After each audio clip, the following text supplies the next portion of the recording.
Hey, it is Justin back again to talk about real estate and life in general. I've been watching a lot of videos and talking to a lot of realtors about affordability and the whole deal with why home prices are so high, and whether or not you should buy now is another good question. And so, and I think it's one of these questions that I hear so many professionals talk about, people who, are knowledgeable. And some people have, some people say, well, it's the big investors, people, these big financial institutions who are buying up, investment institutions who are buying up these huge numbers of properties and driving up the price. And then there are these people saying, well, the boomers, the boomers have done very well, and they're buying homes for their kids.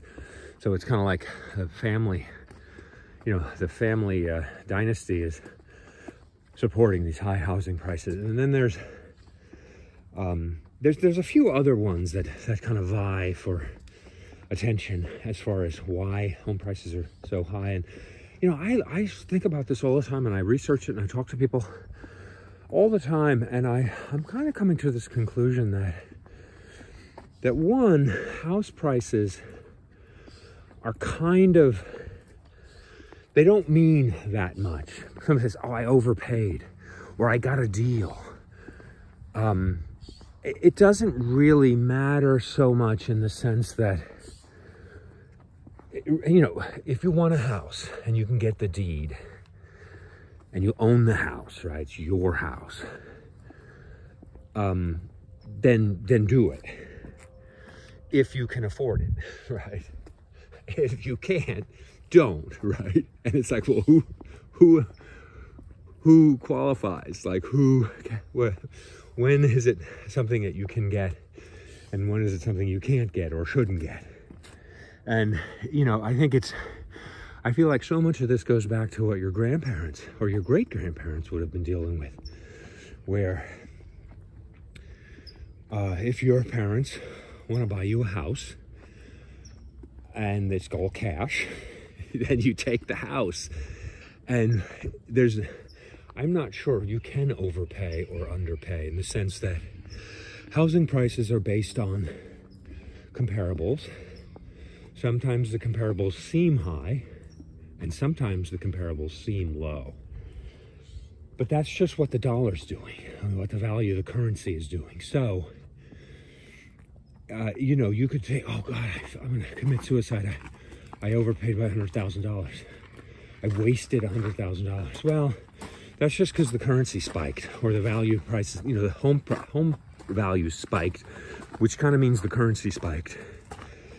And then if you get a deal, well, the currency dipped, home values dipped, there was a dip recession, and you got a deal. However, I think what the big picture thing is that it's all relative, in the sense that,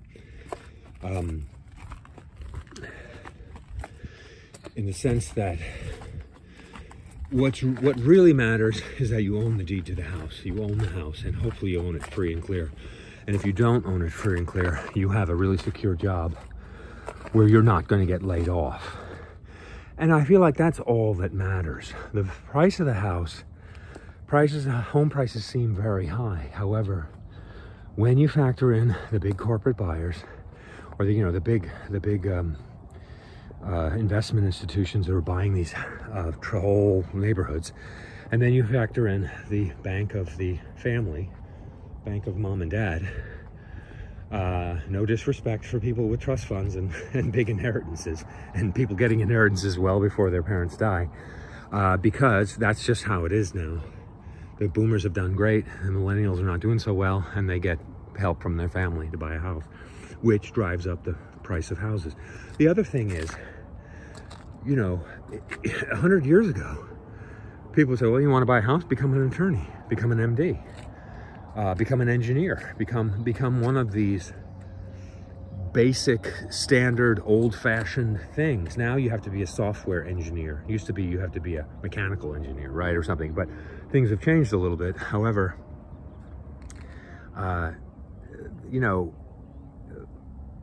one of the things that I think is really remarkable about these days is that a lot of things have changed, a lot of things haven't. I mean, there are high-income jobs that, good morning.